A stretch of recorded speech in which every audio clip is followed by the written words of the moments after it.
All right, so let's get started on our main topic today. And I think this is really going to be our only topic. I want to talk about being willing versus worthy.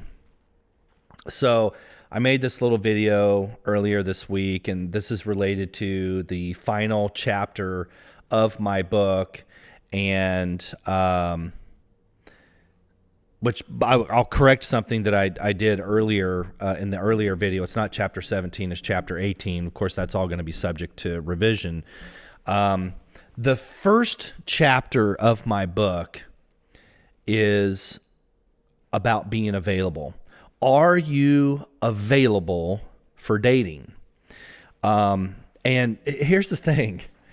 It's kind of a dual purpose. One is, are you physically, like your time, geographically, your location, are you available to date? The second thing is, are you right here, are you available to date? And it was very intense. I wrote this book in reverse.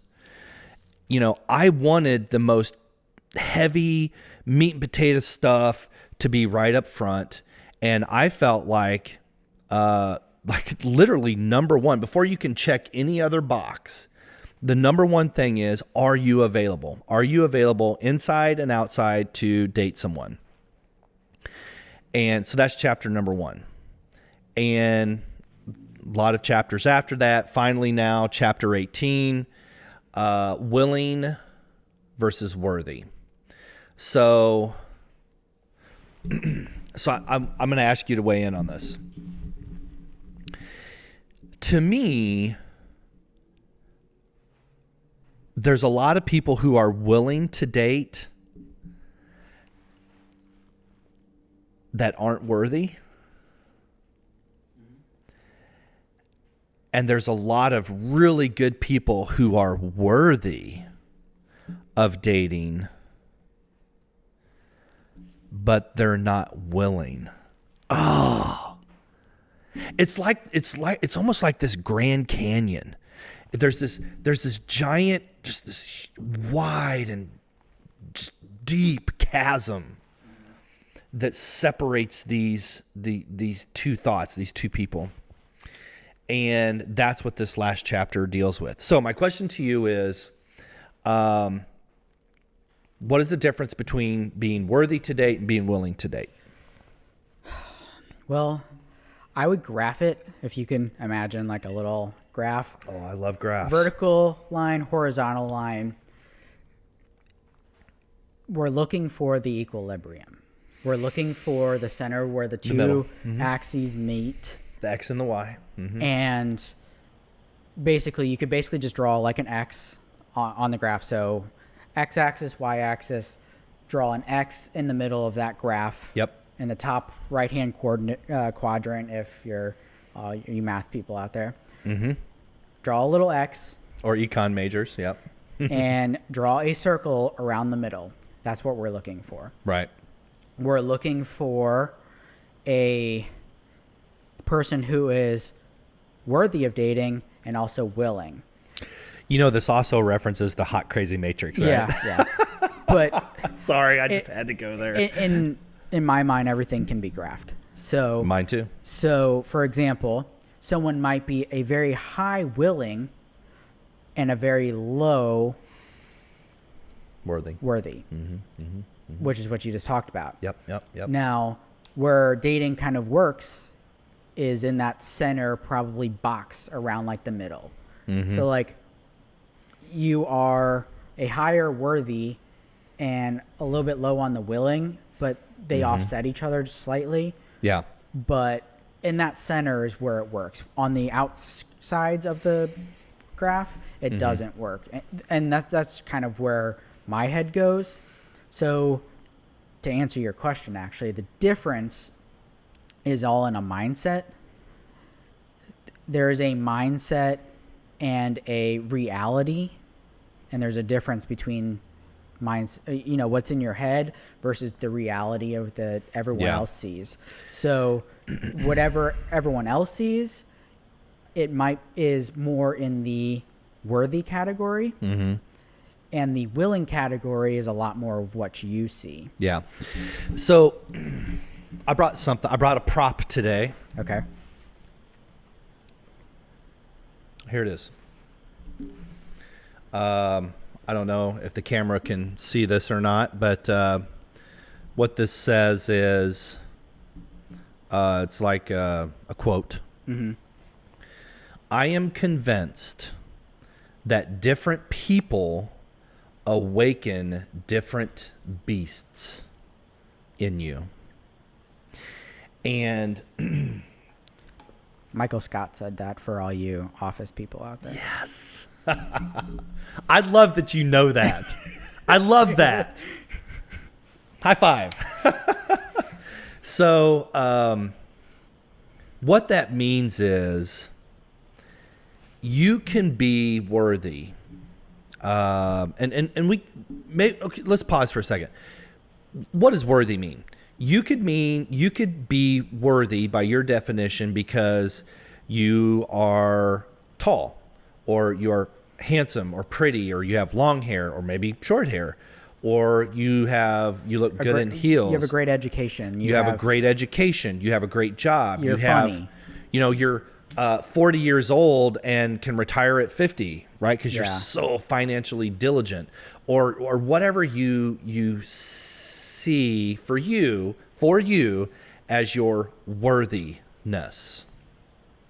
And it's usually a combination of 10 of those. Yeah, items, and it's usually not just one thing. But worthiness is something that you as an individual feel makes you attractive, makes you desirable. There you go. Well, not attractive, desirable. To take us back to high school, I am part of the popular group and I play football, so I am attractive. Worthy. Yeah. Or desirable. So I'm desirable. Yeah, I like that word, desirable.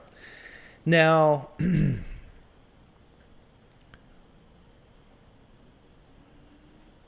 oh boy, my head's spinning.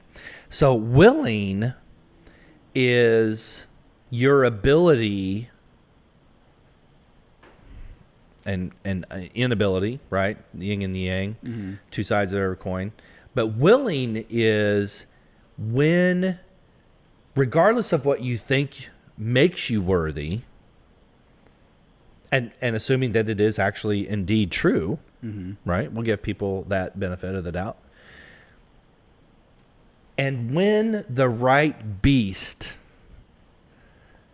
enters your world, the right person who brings that special person in you out, are you willing to adapt? So here's the deal, man. And you know, I should have a mirror here instead of a camera, because this is actually really hard for me to talk about, because out of everything we've done and everything I've written, like this is like the single grain of sand dropping through the hourglass right here for me. Uncomfortably. Where I feel the most personally convicted. I can name several things that I feel like make me a worthy companion. And the question is, when the right person enters my world, am I willing to adapt to them? Because no matter how phenomenal you think you are, you're not perfect. No, nobody is. You're not perfect. And so can two listen, I've talked to dozens of people over lunch, over the phone, Zoom, video, whatever, where they feel worthy. Everybody feels worthy in their own mind. Well, if the whole dating pool is full of worthy people, then why is our divorce rate so high? Why are adult singles perpetually single?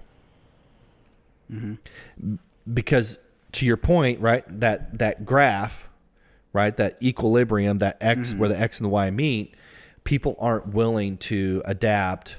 And the word that you said earlier, compromise, because that requires work. Yeah. Dating is not a job, but it is work. You know, you have to, it requires effort, and if you're not willing to put in the effort, then you're not also worthy of dating. Yeah.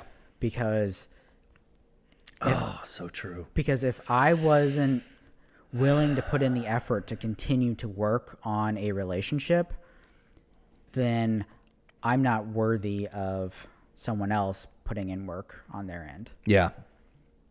So, which, by the way, also, so we have one graph for one person. We also have to equal and match that up with another graph of another person. Right. So you have two of them, and they have to overlap each other. And you got to overlap them. Yeah. And if they don't match up, they don't match up. Yeah. And depending on time of your life that you met, based on prior relationships, circumstances, and all the our last episode where we sat down here, all of your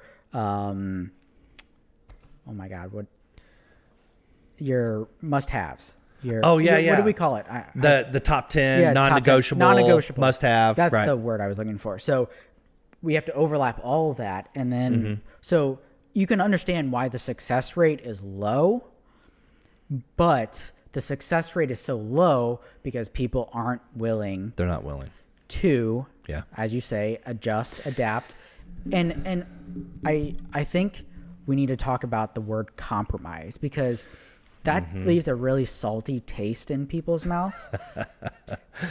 True that. Because compromise implies that you're taking less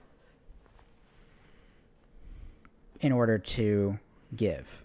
You know, it's there. You know, it does imply that, doesn't it? It implies a negative to one person and then giving a positive to another. Yeah. And I don't believe compromise is required in relationships. I do think that adaptation is. I like that word better. That's why I chose that word. Because if you're compromising, get out. If you're compromising, if the relationship is nothing but compromise, get out.